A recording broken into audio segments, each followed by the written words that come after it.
After returning from a medical aid mission in the countryside, I found out that my wife, whom I hadn't seen in 6 months, was pregnant. Rumor has it that the father is a tall, rich, and handsome guy, someone I could never compete with. But when I saw what the supposed lover looked like, I couldn't help but laugh. This guy had just visited my clinic yesterday, begging me to treat his hemorrhoids. He pleaded with me, "Doctor, I have a girlfriend. For the sake of my sexual happiness, can you please avoid using staples and just stitch me up?" I accidentally stumbled upon Talia's ultrasound report. It clearly stated 8 weeks gestation. It was like a bolt of lightning struck me, and my heart started pounding. The child definitely wasn't mine, so whose was it? The first thing that came to mind. Was she assaulted? Then I quickly evaluated all possible scenarios. Who could it be? Could they carry other diseases? Did she use HIV post-exposure prophylaxis? Why didn't she take emergency contraception? After a brief moment of panic, I collapsed onto the sofa, dismissing all my initial thoughts. Because ever since I returned from the medical aid mission in the countryside, Talia hadn't shown me a single kind expression.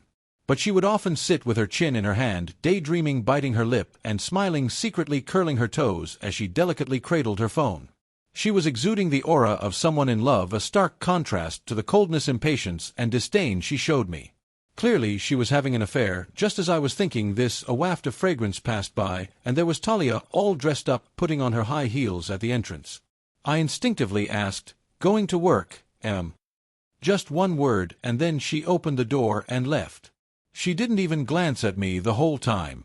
Lies right off the tongue. It's Saturday. Who's working on a Saturday? I couldn't stay at home. I had to find out who was behind this betrayal, right? So I put on my sunglasses and headed out, quietly trailing her. She walked with a spring in her step, clearly in high spirits.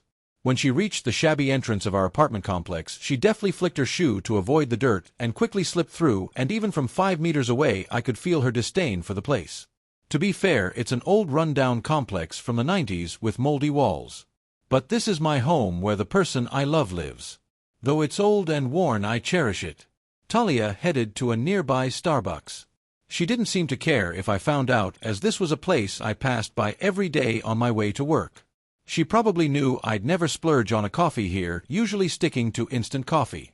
I sat down on the other side of a tall potted plant, feeling a sudden mix of emotions. Anger, confusion, sadness, reluctance, and even a faint hope. In short, a chaotic tangle of feelings pressed down on me, suffocating me. I downed an iced coffee in 5 seconds, barely pulling myself together. Soon her date arrived. But it wasn't her lover, it was her best friend, Kailani. She's always looked down on me, never missing a chance to badmouth me. Yet seeing her brought me some relief. At least it wasn't her lover. Maybe there was another explanation. As expected, the two women started chattering, and it wasn't long before the conversation turned to me. "That guy who deals with crap hasn't caught on, has he? I'm telling you, why are you still holding on to him? He's in his 30s and still can't afford a house. You were the school belle, and you think he deserves to drag you through this miserable life. Listen, you've got to seize this chance. You're already pregnant, and the next step is to marry into a wealthy family. Jacob's in a whole different league compared to that crap dealer. Tall, rich, and handsome. What's a PhD worth? Can a PhD put food on the table? It just sounds good. You think he's going to save up enough for a down payment? You'll be 80 before you're living in a house like Jacob's." Kailani kept ranting while Talia remained silent. Finally she replied, "I'll think about it." I clenched my coffee cup, barely holding back my anger. So behind my back they've been calling me the crap dealer. Because I'm a proctologist, I wanted to stand up and confront them right then. "Kailani, remember how you begged me when your father needed surgery? Talia, what happened to the vows you made promising never to abandon me through poverty, wealth, sickness, and health?" Just as I was about to explode, ready to confront them, Kailani suddenly shouted, "Jacob, over here." So there really was a lover today. I followed her gaze and froze. It was like a bucket of cold water, instantly doused half of my anger. I was completely baffled. Because I knew this guy, he was the last patient on Friday's clinic list. I recalled that his last name was indeed Liu. At the time I was eager to get home to see Talia, so I was quite happy to see the last patient. That's why I paid extra attention. He was well dressed and quite polite. His chief complaint was anal pain and bleeding. Upon examination, it was determined that he had hemorrhoids and would need surgery. I gave him the admission form, but he seemed hesitant, as if he had something more to say. I quickly reassured him, "It's just a minor surgery. It will hurt a bit, but with some painkillers you'll get through it. You should still be proactive in treating it, or it'll keep recurring." He was silent for a moment, then, as if summoning all his courage, he said, "Doctor, I have a boyfriend. For the sake of my future sexual happiness, could you avoid using staples and just stitch me up?" I was a bit surprised, but quickly responded, "No problem. As a proctologist, I've seen plenty of cases like this. Stapling can affect bowel elasticity, which indeed impacts certain activities. Stitching is a bit more tedious, but it doesn't interfere with, you know. They're still young after all, and that's important." I fully respected his request.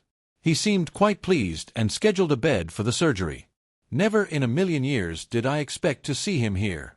So he's the tall, rich, and handsome guy behind the affair. Life really is stranger than fiction. I never imagined I'd find myself in such a dramatic situation. Suddenly, I lost the urge to stand up and confront Talia. Instead, their conversation started connecting with certain things from the past. I met Talia at the hospital years ago. I was rotating through nephrology, and she came to see the department head in the clinic. Her main complaints were fatigue and proteinuria with a 3+ rating, likely indicating nephritis. The doctor's orders were hospitalization, biopsy, and long-term treatment. She burst into tears in the clinic, unable to stop crying. The department head gave me a look. "Go handle it." I led her out of the clinic, explained everything in detail, and patiently comforted her. Later she became my inpatient.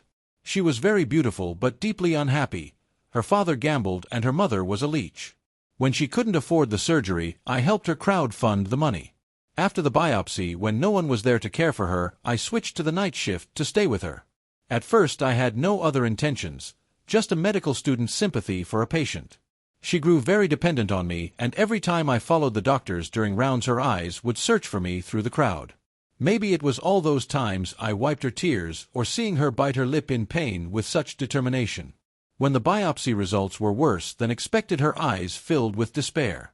She cautiously asked if she could break the medication in half to save money. The medication was too expensive for her. My heart slowly began to open a little. I really felt sorry for her. We exchanged contact information and often chatted not just about her illness but also about topics that young people typically discuss. Later the treatment didn't go as well as hoped. She clung to me crying and asked, "Will I ever get better? Will I never be able to have children? No one will ever want me. I'll never be happy in my life." In that moment emotions overwhelmed me and I hugged her tightly, blurting out, "I want you. I'll treat your illness. I'll make you happy." When my professors found out we were together, they all tried to advise me, saying, "You're a doctor. Don't you know what this disease is? This illness will be very troublesome in the future. It may require lifelong treatment, which will be a huge burden on your finances and energy." Even my psychology classmates questioned if what we had was truly love or just a case of the suspension bridge effect. But back then I was young and full of blind courage, believing in love above all else. I secretly got a vasectomy because she wasn't suitable for pregnancy. I figured that by doing this we wouldn't have to worry about it. I didn't care about not having children. I worked multiple jobs to help pay for her treatments, and when the steroids made her face swell, I held her and told her that she was the most beautiful woman in the world to me. I knew she had once had a white moonlight in her life, some guy who was supposedly very handsome and wealthy. But that didn't matter. I was grateful to him. If it hadn't been for him stepping aside, I wouldn't have such a wonderful girlfriend now. Eventually we got married, vowing to love and support each other for the rest of our lives, never to abandon one another. But as time went on, the everyday realities of life, household chores, financial pressures, and the lack of companionship due to my erratic work schedule began to strain our fragile love. Her health gradually improved, but our relationship slowly changed. I really did. I was always trying. I took on outpatient shifts, performed surgeries, and traveled to other cities for freelance surgeries. I didn't pass up any opportunity to make more money. While saving up for a house, I also wanted to buy her the designer bags that other wives had. But when I joyfully presented her with a gift, the same woman who used to be thrilled with just an ice cream now dismissively said, "It's just the basic model." It felt like a needle piercing my heart, but I quickly adjusted my mindset. She deserved better after all. However, no matter how hard I tried, I couldn't keep up with the speed at which her feelings changed. After 6 months of providing medical aid in the countryside, everything had changed. It turns out that the straw that breaks the camel's back isn't the last one, but every single one before it. She reconnected with her white moonlight, but unfortunately it seems she doesn't know that her white moonlight has a boyfriend. I stood up, dusted off my clothes, and prepared to leave. I should actually thank this guy for showing me who she truly is. Suddenly, I felt it was all so pointless. Karma will eventually catch up with those who lack integrity. I contacted a classmate who's a lawyer to help me draft the divorce agreement. He was stunned. After all, my once unwavering determination now seemed like a bitter joke compared to the heartache I was feeling.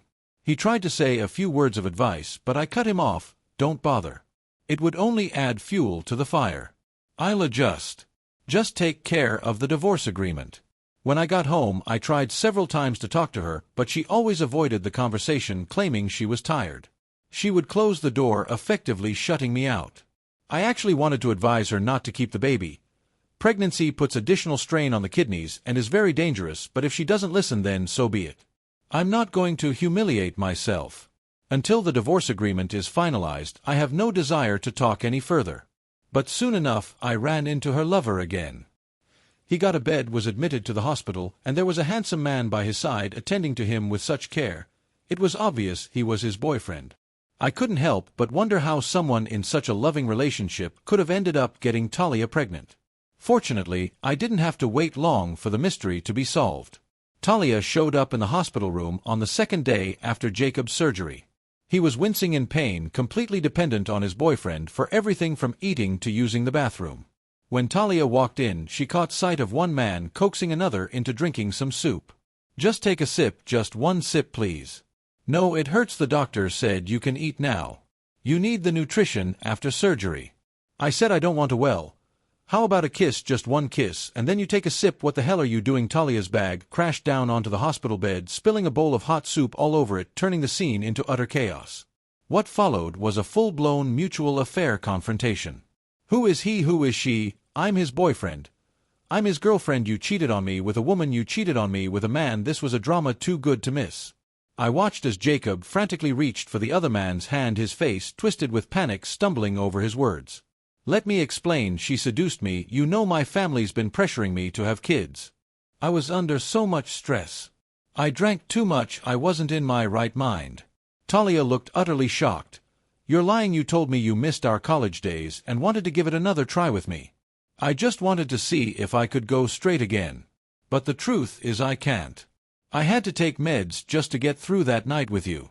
It made me sick to my stomach, and you kept clinging to me. You're so annoying. You're full of it. I'm pregnant, and you told me to keep the baby. Yeah, have the baby. It'll at least satisfy my family. But we're never getting back together, sweetheart. I'm in love with him.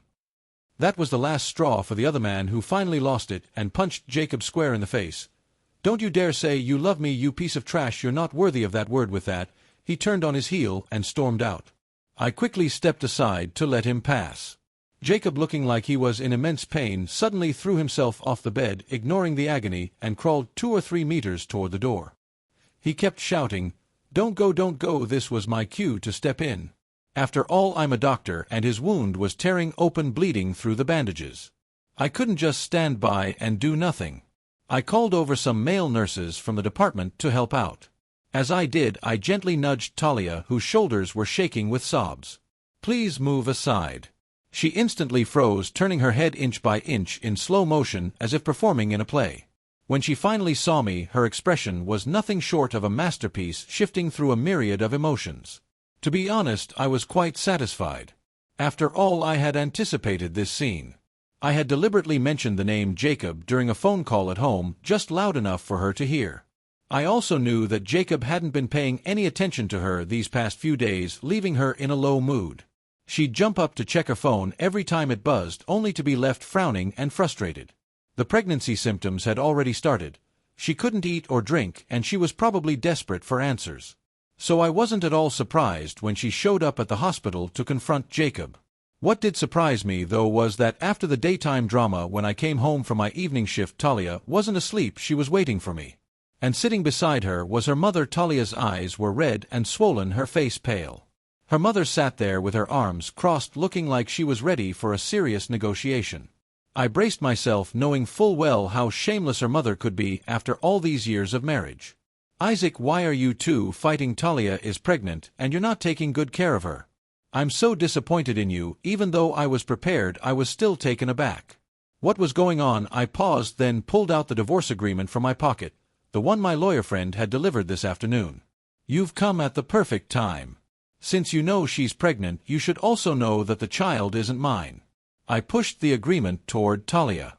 Take a look, and if you have no issues, go ahead and sign it. She suddenly looked at me with wide eyes, as if she had been gravely wronged. Her eyelashes trembled and tears began to stream down her face. Her mother gently patted her hand to comfort her, then turned to face me. Isaac, you're in the wrong here. Couples argue on one side of the bed and make up on the other. You say the child isn't yours, but where's the proof? I couldn't help but laugh out of sheer frustration.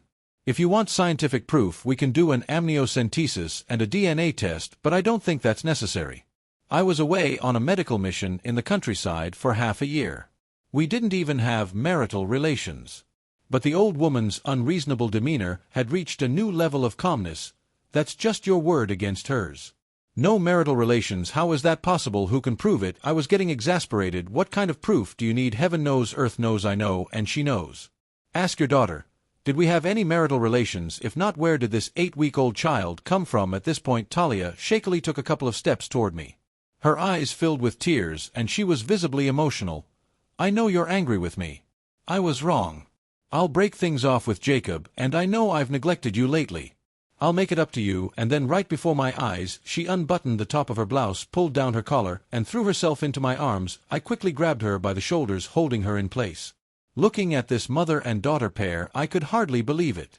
What was this? Were they expecting me to just accept this and move on? Isaac, you and Talia have been married for so many years without having a child. Clearly my daughter doesn't have a problem, so the issue must be with you. A couple needs a child to have a complete family. Even though this child isn't yours, if you raise him as your own, who would ever know who the real father is? You two have been together for so long with such strong feelings for each other. Don't let a little thing like this ruin everything. I couldn't help but laugh in disbelief. A little thing? Cheating and getting pregnant is a little thing. I took a deep breath, ignoring her mother, and looked directly at Talia, speaking each word clearly. The reason we don't have children is because I was worried about your health, so I got a vasectomy. The surgery is on record, there's medical documentation. You can't pin this child on me, and I will never accept a woman who has betrayed me. The divorce is happening. Don't waste your time trying to change my mind, and don't make me lose any more respect for you. With that, I walked out, slamming the door behind me without a second glance, leaving her standing there in shock. Sitting in my car, the more I thought about it, the more something didn't feel right. So I quietly accessed the security cameras I had installed at home. When I found out she was pregnant, I suspected she might bring her lover to our home, so I had installed hidden cameras which were now proving useful. On the screen, she was sitting on the sofa crying. Her mother, hands on her hips, was pacing around, berating her. Look at you, you married a poor man and then took a gay lover.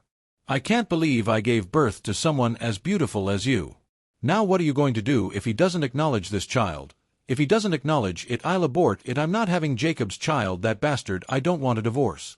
I really don't want a divorce. Abort it. If you abort it, the Liu family won't give you a single cent. You need to have this child, and you'll never have to worry again. Do you think the Liu family will abandon their own flesh and blood? When the time comes, you'll be the one deciding how much money you want. But if I have this baby, Isaac will divorce me. Didn't you hear him? He's set on the divorce. I don't want a divorce. No one will treat me better than he does. My heart felt empty, filled with bitter irony. So she knew how good I was to her, and yet she still betrayed me.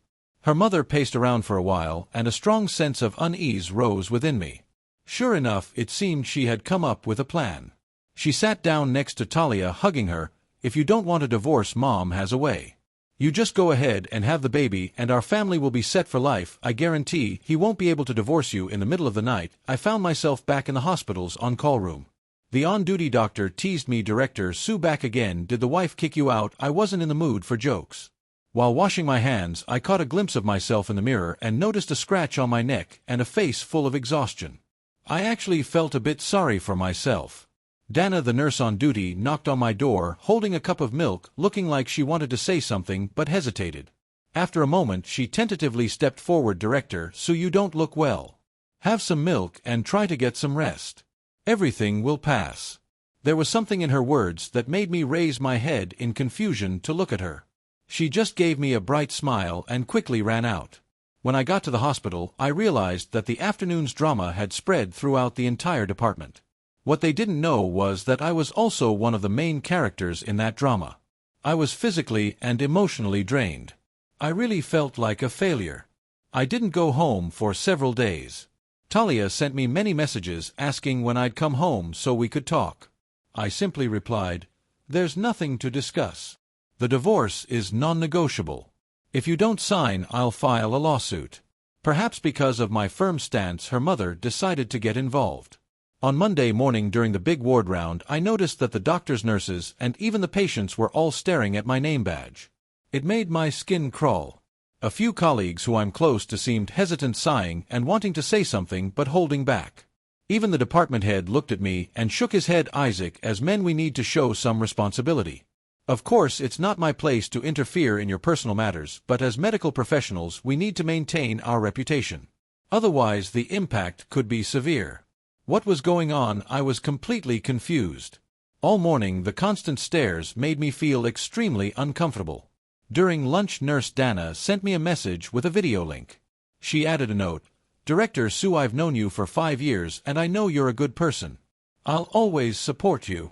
I felt puzzled. When I clicked on the link, my entire body broke out in goosebumps and a cold chill ran down my spine. Talia's mother was streaming live online, accusing me of being a heartless man who abandoned his wife. The title read, "City Hospital's Isaac is inhumane, forcing his wife to have an abortion and then abandoning her." She mentioned my full name, the exact hospital department and position I held, all in great detail. She claimed that I had abused my wife during her pregnancy, had an inappropriate relationship with a female nurse, and forced my wife into an abortion and divorce. She recounted how Talia and I had struggled through poverty together until I became an associate chief physician, how we endured so much hardship and suffering only for me to now cheat on her and turn into a cold and heartless man. She painted me as a villain, a social pariah. With her superb acting skills, she made her story so emotional that it stirred up immense outrage among viewers. When I saw the video, I felt like I was about to explode. People online love a good scandal, and this video quickly went viral. And I had no way to defend myself. Society's disdain for scumbag sympathy for women and even the ongoing public scrutiny of the medical profession all fueled the fire under this video. Some patients even came to my clinic just to throw rotten eggs at me. What used to be a difficult appointment to secure became an empty waiting room except for those who came to hurl insults. The department suspended my surgeries, citing the negative impact and suggesting that I lay low for a while. I had overestimated people's decency. I expected Talia to be difficult, but I never imagined they would resort to such dirty tactics. I called Talia to ask what she really wanted. "As long as we don't divorce, I'll go online and clear your name right away. Can't you forgive me just this once, honey?" "No way. The divorce is happening, even if I have to take off this white coat. I'm divorcing you. You disgust me too much." I initially wanted to let things blow over, but now I was forced to step in and defend myself. I had no choice but to create an account and join the online battle. No matter how much I tried to explain that the child wasn't mine, that my wife had cheated, and that I was the real victim, the gossip-hungry netizens simply didn't believe me. With Talia still pregnant and no DNA test to prove the child wasn't mine, I couldn't fully clear my name. But fortunately, I had video evidence. I uploaded the footage from the hidden camera online, and the internet erupted. Talia's mother tried to defend herself, claiming the video was maliciously edited. She admitted that her daughter had been confused for a moment, but insisted that we were still married and pointed out that the civil code clearly states that a divorce cannot be granted during pregnancy. She had the audacity to bring up the pregnancy. In frustration, I exposed my own privacy, revealing that I had undergone a vasectomy. To my shock, some urologist, trying to ride the wave of attention, chimed in saying, "Vasectomies aren't 100% effective. Sperm are resilient. As long as there's one left, a woman can still get pregnant." I was so furious I could hardly stand it. In short, I was dragged into a quagmire where reason and logic were drowned out by noise. This constant back and forth was draining my willpower and severely affecting my work at the hospital. Friends who knew me well started offering advice. One of my lawyer friends suggested that I shouldn't fight the tide, as it would be detrimental to my career. He advised me to handle it quietly and wait until the baby was born so we could do a DNA test.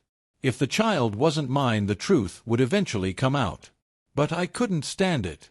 Being tied to this mess for even one more day made me feel like I was drowning in filth. Just when I was at my wit's end, new evidence surfaced. Someone publicly released a chat log between Talia and Jacob. It clearly read, "You have the baby and I'll give you $5 million. If I have the baby, my husband will divorce me. Do you really think he'll forgive you now? Take the money and you too will be better off. If he truly loves you, he'll agree. This chat record caused quite a stir, but still wasn't enough to completely quell public opinion. Shortly after, the uploader released another conversation, this time between Talia's mother and the Liu family. My daughter is foolish. I'm afraid she'll abort the baby for the sake of her poor husband, so I had no choice but to resort to this plan. Let's keep things steady for now. Once the baby is born, everything will be negotiable. We don't care about the process, only the result. As long as the child is from the Liu family, the money will be transferred immediately. I quickly realized who this person was. Jacob's boyfriend. I had to thank this guy. With more and more evidence in my favor, eyewitnesses from the day of the mutual affair confrontation also began to speak out, and online opinions started to shift. I went from being the despised, heartless husband to the pitted, cuckolded husband. How utterly humiliating. But the good news was that my divorce lawsuit had been accepted by the court. Because Talia committed adultery during our marriage, I was not bound by Article 1082 of the Civil Code. Divorce was still possible during her pregnancy. When I saw Talia again, she looked unusually haggard. Although she wasn't far along, her face and forehead were noticeably swollen.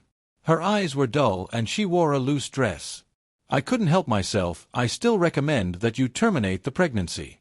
Your body isn't suited for carrying a child, and the later stages of pregnancy will be very dangerous. Her eyes suddenly lit up, filled with the word hope. You care about me, okay, I'll terminate the pregnancy. Can we not get divorced? Don't misunderstand me. I'm advising you to terminate the pregnancy because I'm a doctor. I don't believe your obstetrician hasn't told you the same thing. The light in her eyes instantly dimmed. They did, but I won't do it. The only person who could convince me to have an abortion is you. I had nothing more to say. No one can save someone determined to destroy themselves. Since she was at fault and we didn't have much in terms of assets, the division was simple. When her mother saw my stony expression, she sneered, after being with you, this is all she's left with. Just a few worthless items. You call yourself a man, well, at least we're finally rid of you. My daughter will finally have a better life. Facing this family, I wondered how I had managed to endure them all these years. I pulled out a stack of IOUs from my pocket, all written by her mother over the years. $120,000 for her father's gambling debts, $30,000 for home repairs, $80,000 for her brother's car. Altogether it amounted to over $400,000. Now that we're divorced, please repay the money you owe.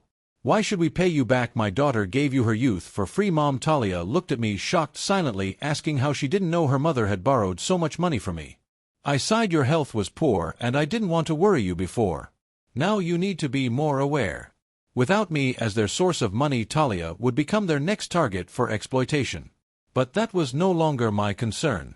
As I turned to leave, I didn't forget to add 3 days. Pay up, because I trended online. All the embarrassing details of my personal life were laid bare for the public to see. All my friends thought I would be depressed. I did retreat for a few days, but I quickly came to my senses.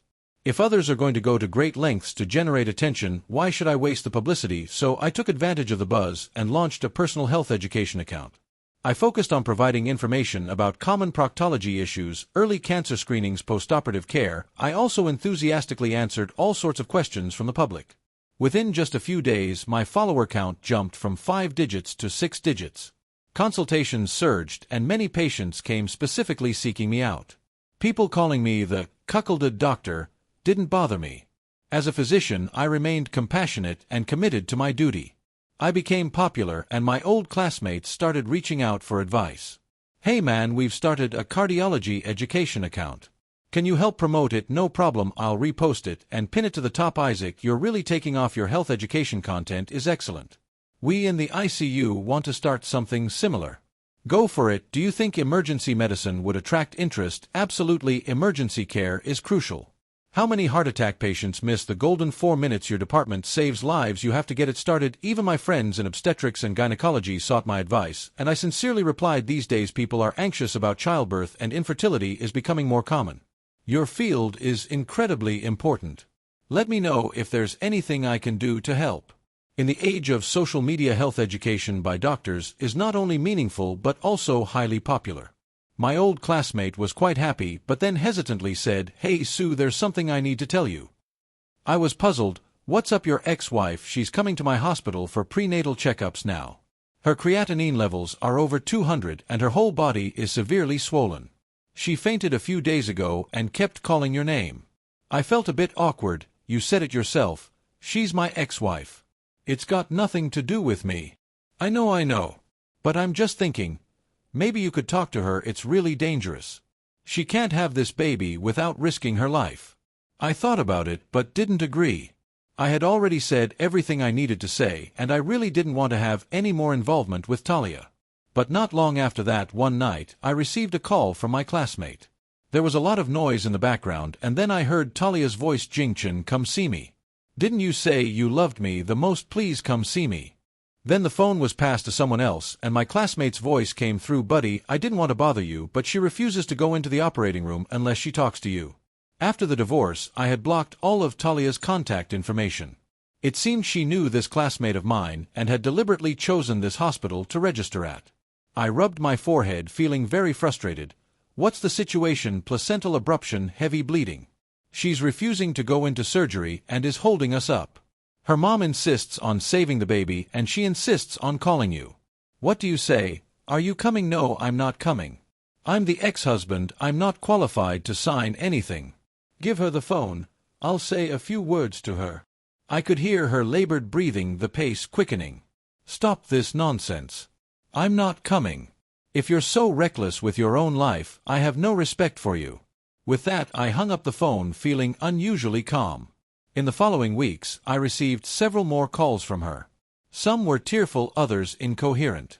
As soon as I recognized her voice, I hung up every time. At the end of the year, there was a reunion with my medical school classmates. They pushed me into the main seat like a star. One of the OBGYN classmates leaned in next to me. Sue, I really can't hold back from telling you something. Hey, this classmate is just as gossipy as back in school. Your ex-wife, remember her case of placental abruption? Her mom insisted on saving the baby, causing all sorts of trouble in our department. There was so much crying and drama. So we did our best to keep the pregnancy. She stayed in bed completely immobile for 3 weeks, getting blood transfusions every day. But then she developed an intrauterine infection. The baby didn't make it, and she almost didn't either. In the end, our department head got into a heated argument with the family and had to perform a hysterectomy to save her life. I was shocked, instinctively placing a hand on my chest. Seeing my reaction, she patted my shoulder. She's your ex-wife, so don't feel sorry for her. Honestly, she got what she deserved. But she really had a terrible mother. When the baby died, her mom cried like she had lost 5 million yuan. But when her daughter almost died, she didn't even react. They still haven't paid the outstanding hospital fees. I shook my head. I didn't feel sorry for her. In fact, I was surprised that I didn't feel anything at all. It was only the compassion of a doctor for an unfortunate case. Where there is love, there is sorrow. Where there is love, there is fear. But without love, there's no hate either. I felt completely calm, as if she were just a stranger. At that moment, an orthopedic classmate joined us. Hey, let me tell you some good news. That Liu family guy, he hadn't come out yet. After all this, his whole family found out, and it was a huge scandal. The old man of the Liu family was so furious that he broke his leg. The guy's lying there with a broken leg, still talking about his boyfriend. Such a lovesick fool, but the boyfriend hasn't visited him even once. I nodded. It was an amusing bit of gossip. But it had nothing to do with me. I felt joy at having fully recovered from my long-standing emotional wounds. I toasted with my classmates, feeling like a new person. Let's enjoy tonight. No going home sober, no way. I have surgery tomorrow. I'm on duty tomorrow, not a drop for me. Just soda, it's peak season for adverse reactions. I need to be ready at all times. I looked at these friends, all fighting on the front lines of healthcare. I felt ashamed for ever complaining about the busy workload or the pay. Is there any profession more sacred than saving lives the last working day before New Year's? Due to my proactive involvement in medical outreach and significant contributions to public health education, I was promoted to chief physician ahead of schedule. The new hospital campus came with family housing, and I just qualified to receive an apartment. With a fully furnished unit, I finally had a home in this city. I was thrilled, and the entire department organized a celebration for me. I waved it off, saying, "Don't trouble the organization. I'll treat everyone." My colleagues cheered "Long live director." Sui drank a bit too much that day, and as the party wound down, Nurse Dana offered to help me. I deliberately ignored the winks and grins from a few other nurses. "You're a girl, I should be the one to see you home." "Director Sue, I didn't drink and I can drive. Let me take you home." All right, we both lived in the family housing area, so it was on the way. I relaxed into the passenger seat, closing my eyes to rest. The warmth of the car's heater and the faint scent of her perfume filled the air. The ride was quiet, a bit awkward. When we arrived at the family housing building, I got out of the car and immediately noticed a figure standing in the shadows of the trees. It startled me. As I looked closer, I realized it was Talia. She was so thin she was almost unrecognizable. Even with makeup, she couldn't hide her haggard appearance. When she saw me with another woman, she swayed slightly. She softly uttered "husband." I was thoroughly annoyed and walked past her as if she didn't exist. She grabbed my hand, trembling all over, tears streaming down her face. "Husband, are you really going to leave me? Didn't you say that if no one else wanted me, you would treat my illness? I have kidney failure now, and my mother won't get me treatment." "Husband, I'm in so much pain." I fought back my discomfort. I had already been drinking, and now I felt even more nauseous. "I'm your ex-husband. I have no obligation to you.